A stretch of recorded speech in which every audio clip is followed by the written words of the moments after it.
ರಾಷ್ಟ್ರೀಯ ಹಬ್ಬಗಳ ಆಚರಣಾ ಸಮಿತಿಯು ತಾಲೂಕು ಆಡಳಿತ ಭವನದ ಸಭಾಂಗಣದಲ್ಲಿ ಬುಧವಾರ ಆಯೋಜಿಸಿದ್ದ ನಿಜಶರಣ ಶ್ರೀ ಅಂಬಿಗರ ಚೌಡಯ್ಯ ಜಯಂತಿ ಕಾರ್ಯಕ್ರಮದಲ್ಲಿ ಮಾತನಾಡಿದರು. ಅಂಬಿಗರ ಚೌಡಯ್ಯನವರ ಆಚಾರ ವಿಚಾರ ತತ್ವಾದರ್ಶಗಳು ನಮ್ಮ ಸಂಸ್ಕೃತಿಯನ್ನ ಬಿಂಬಿಸುತ್ತವೆ.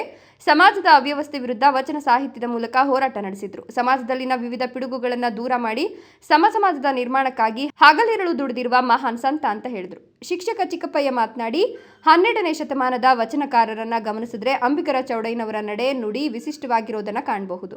ವಿಷಯ ನಿಷ್ಠೂರವಾದರೂ ಸತ್ಯದ ಹಾದಿಯಲ್ಲೇ ಹೇಳ್ತಾ ಇದ್ರು. ಇದ್ದುದನ್ನ ಇದ್ದ ಹಾಗೆ ಹೇಳುವ ವಿಶಿಷ್ಟ ವ್ಯಕ್ತಿತ್ವ ಉಳ್ಳವರಾಗಿದ್ರು ಅಂತ ಹೇಳಿದ್ರು.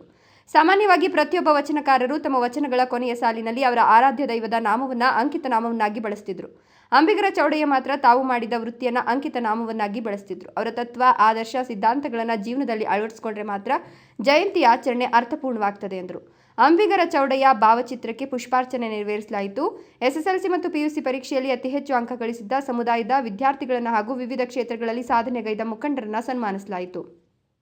ಈ ವೇಳೆ ಬೆಸ್ತರ ಸಂಘದ ತಾಲೂಕು ಅಧ್ಯಕ್ಷ ಮುರಳಿ, ನಗರಸಭಾ ಮಾಜಿ ಅಧ್ಯಕ್ಷ ಆರ್ ಜಗನ್ನಾಥ್, ಗೌರವಾಧ್ಯಕ್ಷ ಚಂದ್ರಶೇಖರ್, ಸಂಘಟನಾ ಕಾರ್ಯದರ್ಶಿ ಮಂಜುನಾಥ್, ಮಾಜಿ ನಗರಸಭಾ ಸದಸ್ಯರಾದ ಶೋಭಾ ಶ್ರೀನಿವಾಸ್, ಸ್ಥಾಯಿ ಸಮಿತಿಯ ಮಾಜಿ ಅಧ್ಯಕ್ಷ ಶಿವಯ್ಯ, ಸರ್ಕಾರಿ ನೌಕರರ ಸಂಘದ ಅಧ್ಯಕ್ಷ ಆರ್ ಅಶೋಕ್ ಕುಮಾರ್, ಮಾಜಿ ನಗರಸಭಾ ಸದಸ್ಯ ರಾಜಾಚಾರಿ, ಸಮುದಾಯದ ಮುಖಂಡರು ಮತ್ತಿತರರು ಪಾಲ್ಗೊಂಡಿದ್ದರು.